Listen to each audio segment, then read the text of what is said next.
নমস্কার বন্ধুরা, TikTok kitchen and ব্লগের পক্ষ থেকে আপনাদের স্বাগত জানাই। আজকে আমরা আবার একটা নতুন রেসিপি নিয়ে চলে এসেছি।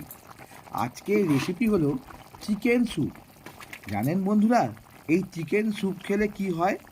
চিকেন স্যুপ খেলে হজমের প্রতিরোধ ক্ষমতা বৃদ্ধি পায়, শরীরকে গরম রাখতে সাহায্য করে। এছাড়া শরীর যাতে ঠান্ডা না লাগে সেই দিক থেকেও চিকেন স্যুপের ভূমিকা অদ্বিতীয়। চিকেন স্যুপ শরীরকে শক্তি বাড়ায়। শরীরে বয়স্ক ব্যক্তিদের এবং শিশুদের এই চিকেন স্যুপ যদি খায় হাড় বৃদ্ধি পায়, হাড়ের শক্তি বৃদ্ধি পায়, ক্যালসিয়ামের কাজ করে। তাই চিকেন স্যুপ খাওয়াও শরীরের পক্ষে এর উপকারিতাও প্রচুর। আপনারা কারা কারা চিকেন স্যুপ খেতে পছন্দ করেন কমেন্টের মাধ্যমে জানাবেন। আর যদি ভালো লাগে তাহলে